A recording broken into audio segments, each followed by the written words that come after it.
கோர்ட்டில். அது இன்டென்ஷன் இல்லைங்க, கேஸ் எஃப்ஐஆரை போட்டாச்சு, விசாரிக்கணும். கோர்ட் விசாரணைக்கு இன்டர்வியூ ஆக முடியாது, ரொம்ப ரேர். அதனால் கூட்டு போய் விசாரித்தாச்சு.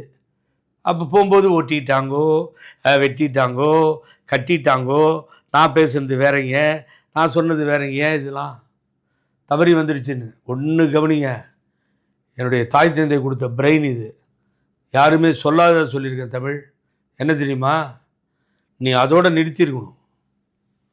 தண்ணி வந்து அங்கே வரும் இங்கே வராதுன்னா பேசின வார்த்தையோடு நீ நிறுத்தினா தெரிஞ்சு கூட இருக்காது. அடுத்தது நீ என்ன பண்ண தப்புன்னா, நான் காவேரியை பற்றி பேசுகிறேன். அப்போ நீ 2 அர்த்தத்தில் பேசியிருக்குங்கிறத நீயே ஒத்துக்கிற. என்ன அர்த்தம் இது? தலைக்காவேரின்றது காவேரி தாயின்னு சொல்கிறோம். ஆடி 18க்கு அந்த நீரை தான் பருகி தலையில் போட்டு குளித்து அதை வந்து அப்படி கொண்டாடுகின்ற தமிழகம். எங்கேயோ தஞ்சை வளநாட்டில் வந்து அந்த தண்ணீர் வந்து காவேரி தென்னகமாம் இந்த திருநாட்டின் மேவியூர் கன்னடத்து குடகுமலை அப்படின்னு ஆரம்பிப்பார் புலமைப்புத்தர். ரொம்ப அட்டகாசமான பாட்டாக இருக்கும் அது. அங்கேருந்து ஊற்றுகளாக சின்ன சின்ன ஊற்றுகளாக சேர்ந்து அது காவேரியாக மாறி ஜீவநதியாக உருவாகி தலைக்காவேரியாக அது வந்து சேருது. எத்தனை லட்சம் விவசாயிகள் நம்ம பிழைக்கிறோம். அப்போ நீ அந்த காவேரி தான் சொன்னேன்னு சொல்லி அதை அசிங்கப்படுத்துறியா?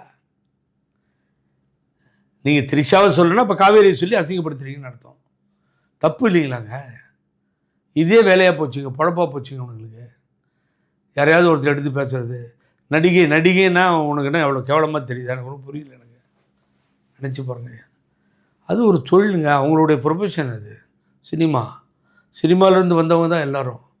ஸோ அதுக்குரிய நீ உடனே ஸ்டாப் பண்ணணும். ஏன்னா நீயும் சினிமாவிலேருந்து வந்த.